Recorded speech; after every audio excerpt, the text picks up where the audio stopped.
Halo semua, jumpa kembali di channel YouTube. Hari ini saya akan berbagi cara menghitung, ya, tetap topik yang lama, Sharpe, Reynolds, Jensen, Alpha. Tapi bagaimana kalau kita mau menghitung secara tahunan? Kan kalau selama ini contohnya 5 tahun terakhir, 3 tahun terakhir. Kalau saya mau hitung per tahun bisa nggak? Nah, jadi secara gampangnya, bagaimana kalau kita sudah download data seperti IHSG, saham Bank BCA atau reksadana, kemudian risk free dari yield 10 tahun, kita olah menjadi data seperti ini. Ya. Jadi 2018 berapa, 19 berapa, 20 berapa, kemudian Sharpe, Reynolds, dan alfanya seperti apa.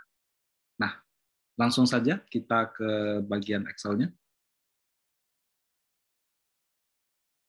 Sekarang Excel-nya seperti ini. Oke, saya agak geser dulu. Nah, datanya sudah saya siapkan ya. Jadi ada Bank BCA, IHSG, datanya 3 tahun terakhir dari 2018 sampai 2020. Nah, untuk menghitung data kita harus punya data return sama resiko. Nah, untuk return bisa kita pakai 2 titik aja tahun ke tahun. Tapi resiko baiknya bulanan karena dari bulanan bisa kita setahunkan. Kalau tahunan kita susah menghitung resiko. Jadi sini ada data 37 bulan. Kenapa 37? Karena kalau 2018 kan dari Desember ke Januari. Jadi menghitung return-nya itu 13 bulan. Nanti di contohnya lebih real ya. Kemudian juga sebagai risk free, saya menggunakan yield Sun 10 tahun. Nah, di sini kolom-kolomnya sudah saya siapkan ya. Jadi risk free, beta, sama deviasi, kemudian Sharpe, Reynolds, dan Alpha.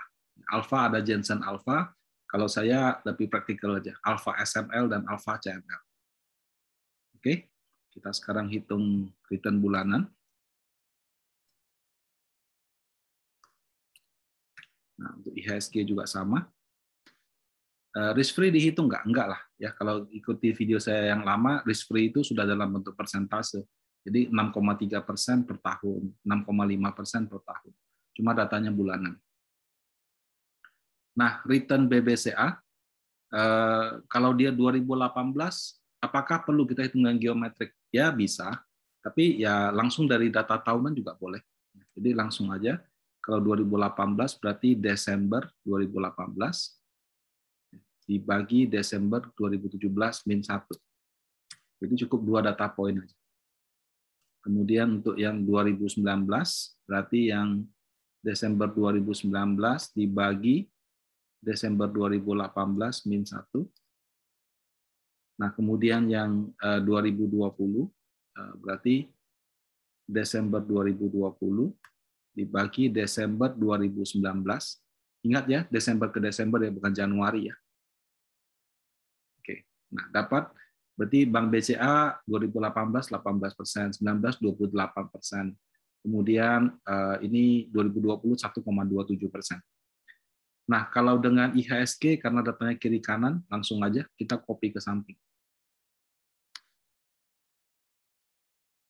Oke, jadi sudah langsung ya, 2018, 2019, dan 2020 di bawah.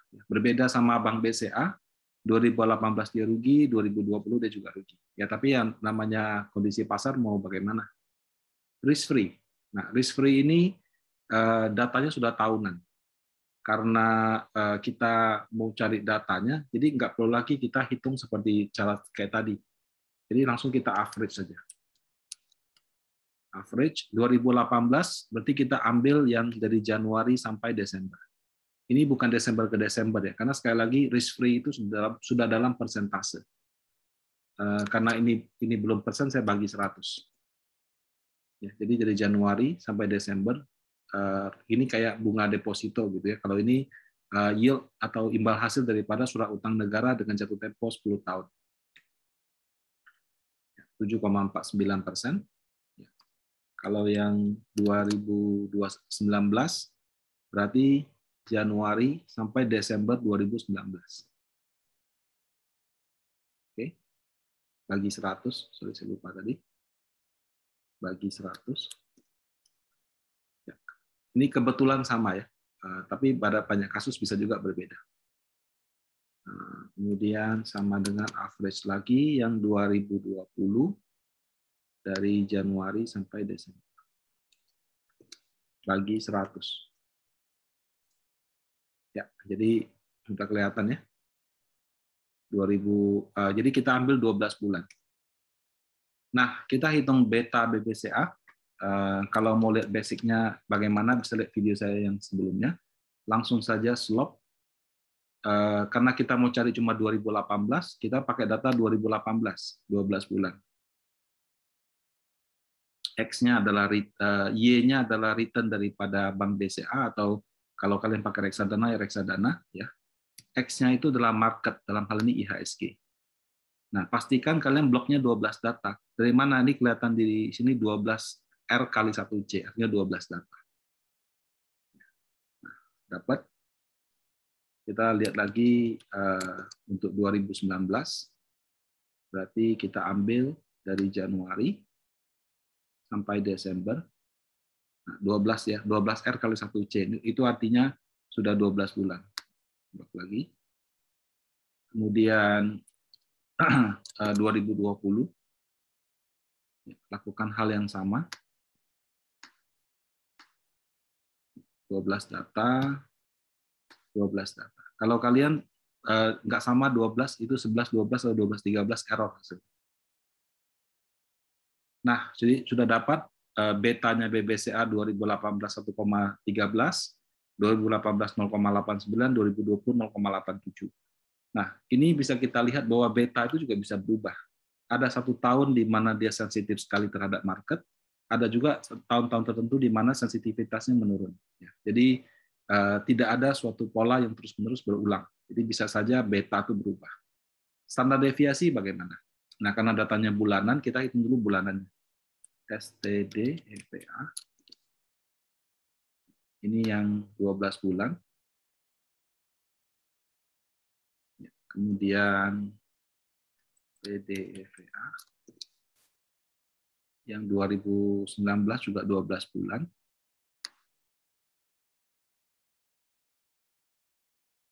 Oke, 12.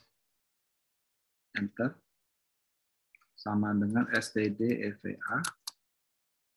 2020 juga 12 bulan.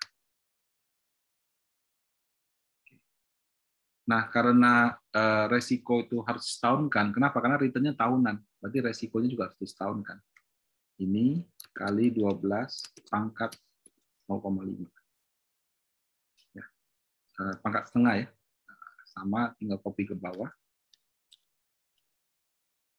Nah, kemudian IHSG kita juga hitung. Karena kalau menghitung alpha CML, kita harus tahu standar deviasi IHSG atau market. IHSG 2018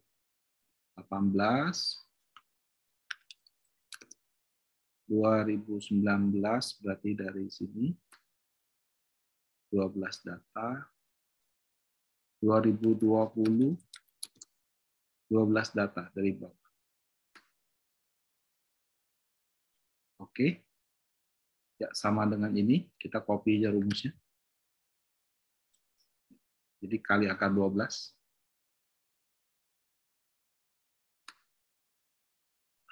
Nah, jadi kita sudah dapat komponen-komponen untuk melakukan analisis Sharpe, Trainer, dan Alpha terhadap BCA.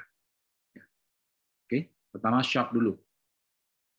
Sama dengan return portfolio atau return saham, ya. Kalau pakai reksadana berarti return portfolio dikurangi risk free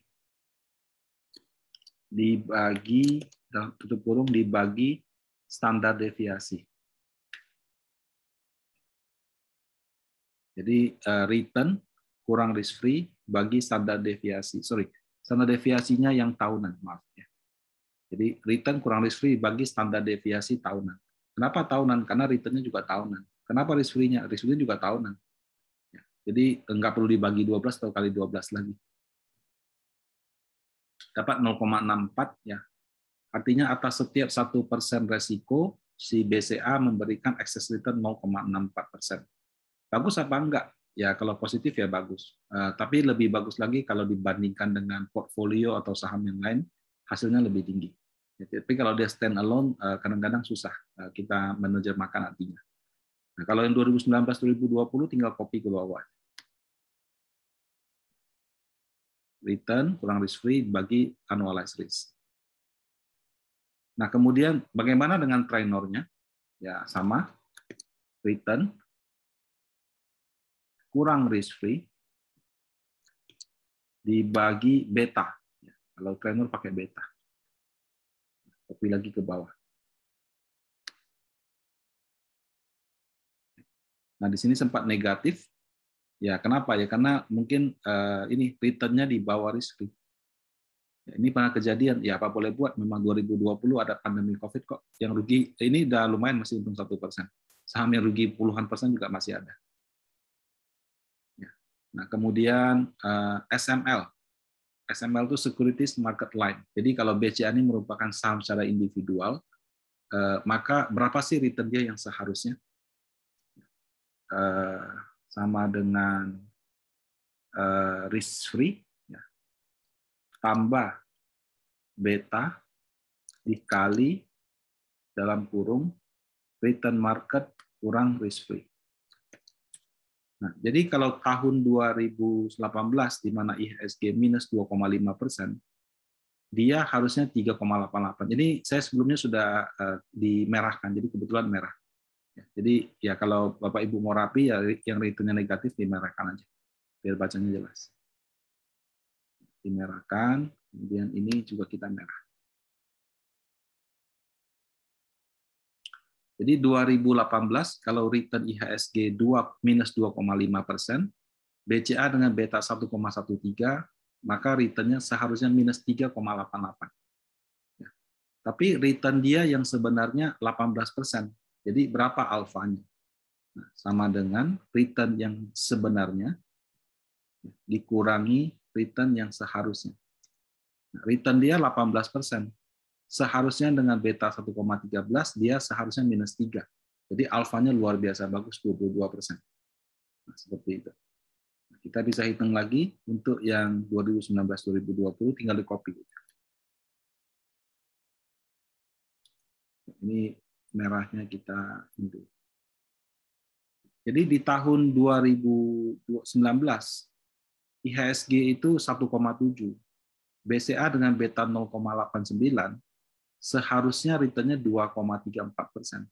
Tapi ternyata dia 28%, sehingga alfanya 28 dikurangi 2, 26%. Jadi dia 26% di atas ekspektasi. Bagus nggak? Ya bagus sekali, luar biasa ini. 2020, IHSG minus 5, ya, dengan beta 0,87, BCA seharusnya minus 3. Tapi kenyataannya dia plus 1,27. Jadi 1,27 dikurangi dengan 3,53 minus, berarti plus 4,8%. Nah, jadi apabila Bank BCA adalah suatu saham individual, maka alfanya adalah sekian. Bagaimana kalau Bank BCA ini ternyata bukan BCA, tapi ternyata suatu portfolio reksadana. Reksadana Panin, reksadana Schroders, reksadana Dana Reksa, Trimega, dan seterusnya. Nah, berarti kalau dia suatu portfolio, kita menggunakan alfa versi CML. CML itu Capital Market Line. Rumusnya adalah risk free ditambah buka kurung return market kurang risk free dikali, ya, kalau SML pakai beta, ini CML pakai standar deviasi. Standar deviasi reksadana dibagi standar deviasi market.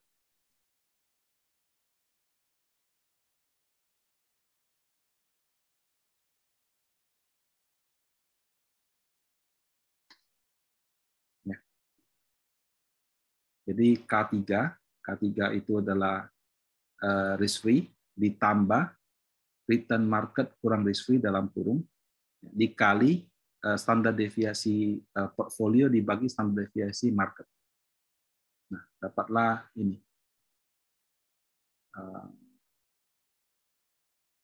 Nah, BCA seharusnya apabila adalah suatu portfolio dengan resiko 17%, IHSG 10%, harusnya waktu IHSG minus 2%, dia itu harusnya minus 8. Kenyataannya dia plus 18. Jadi alfanya adalah ini, dikurangi ini, nah, dapatlah 27%. Nah, kita hitung, tinggal tarik ke bawah. Ini, oke. Jadi kita mendapatkan Sharpe ratio, Treynor ratio, alpha versi CML dan alpha versi SML dan CML daripada Bank BCA untuk 2018, 19, dan 20. Nah, jadi langkah-langkahnya seperti ini.